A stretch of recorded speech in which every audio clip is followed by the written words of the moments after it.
8वां अध्याय। अर्जुन ने कहा, हे पुरुषोत्तम, ब्रह्म क्या है? अध्यात्म किसको कहते हैं? अधिभूत क्या है और अधिदेव क्या कहलाता है? हे मधुसूदन, अधियज्ञ क्या है और इस देह में अधिदेह कौन सा है? मरने के समय में स्थिर चित्त वाले लोग तुमको कैसे जान जाते हैं? श्री कृष्ण भगवान बोले, जो अक्षर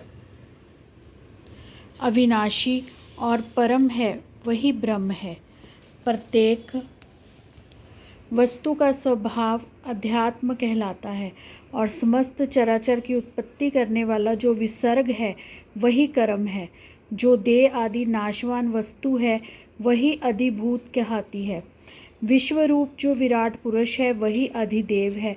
और हे पुरुषों में श्रेष्ठ, इस देह में मैं ही अधियज्ञ हूँ। अंतकाल में जो मेरा ध्यान करता हुआ शरीर त्याग करता है वह निसंदेह मेरे शरीर को पाता है। हे कुंती पुत्र, अंत्य समय में मनुष्य जिस वस्तु का स्मरण करता हुआ शरीर त्यागता है वह उसी को पाता है। इस कारण तुम सदैव मुझ में ही मन को लगाकर मेरा ही स्मरण करते हुए संग्राम करो, तुम निसंदेह मुझको आ मिलोगे।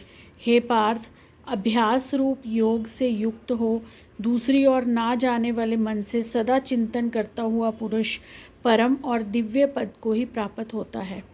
अतएव जो अंत समय में मन को एकाग्र कर भक्ति पूर्वक योगाभ्यास के बल से दोनों भौहों के मध्य भाग में प्राण को चढ़ाकर सर्वज्ञ अनादि संपूर्ण जगत के नियंता सूक्ष्म से भी सूक्ष्मतर सबके पोषक अचिंत्य स्वरूप सूर्य के समान प्रकाशवान तमोगुण से रहित परम पुरुष का ध्यान करता है वह उसको मिलता है।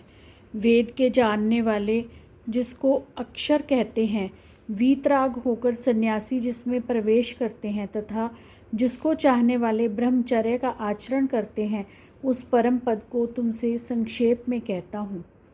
जो सब इंद्रियों द्वारों को रोक कर मन को हृदय में धारण कर प्राण को मस्तक में ले जाकर समाधि योग से स्थित इस अक्षर का उच्चारण करता हुआ जो देह को त्यागता है उसे मोक्ष रूप उत्तम गति प्राप्त होती है। हे पार्थ, जो मुझ में ही मन लगाकर नित्य प्रति मेरे स्मरण करते हैं उन सदैव स्मरण करने वाले योगियों को मैं बहुत सुलभ रीति से प्राप्त होता हूँ। मुझको प्राप्त होने पर परम सिद्धि की प्राप्त करने वाले महात्मा गण फिर यह जन्म नहीं ले धारण करते जो नाशवान और दुख का घर है। हे अर्जुन, ब्रह्मलोक पर्यंत जितने लोग हैं वहाँ से लौटना पड़ता है, परंतु मुझ में मिलने से फिर जन्म नहीं होता। 1000 महायुगों का एक दिन होता है और 1000 महायुगों की एक रात्रि। ब्रह्मा का दिन होने पर अव्यय से सब व्यक्तियों का उदय होता है और रात को उसी में लय होता है। हे पार्थ, समस्त चराचर वस्तुओं का यह समुदाय दिन में बार बार उत्पन्न होकर रात्रि के आगमन में लीन हो जाता है। इस अव्यक्त से परे दूसरा सनातन अव्यक्त है जो इन सबके नष्ट होने पर भी कभी नष्ट नहीं होता। उस अव्यक्त को ही अक्षर कहते हैं। वही परम गति है जिसको प्राप्त करके फिर संसार में नहीं जन्मते, वही मेरा परम धाम है। हे पार्थ, जिसके अंतर्गत सब प्राणी हैं और जिसने उस समस्त जगत का विस्तार कर रखा है वह श्रेष्ठ पुरुष अनन्य भक्ति से ही मिलता है। हे भारत श्रेष्ठ, जिस काल में योगी जन देह छोड़कर फिर नहीं लौटते और जिस काल में अग्नि प्रकाश और दिन शुक्ल पक्ष हो, ऐसे उत्तरायण के 6 महीने में मृत्यु को प्राप्त होते हैं। धूम्र रात कृष्ण पक्ष दक्षिणायन के 6 महीने इनके मध्य गमन करने वाले चंद्रमा की ज्योति को पहुँचते हैं और फिर लौट आते हैं। संसार को नित्य चलाने वाली शुक्ल और कृष्ण नाम की 2 गतियाँ हैं। एक से आने पर लौटना पड़ता है और दूसरी पर फिर लौटना नहीं होता।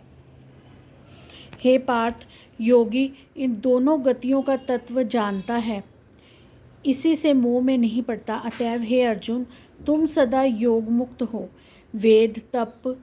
वेद यज्ञ तप और दान से जो पुण्य फल बतलाए गए हैं योगी उन सबसे अधिक ऐश्वर्य प्राप्त है और सर्वोत्तम आदि स्थान पाता है। और इस तरह श्रीमद् भगवत गीता का 8वां अध्याय समाप्त होता है। जय श्री कृष्णा।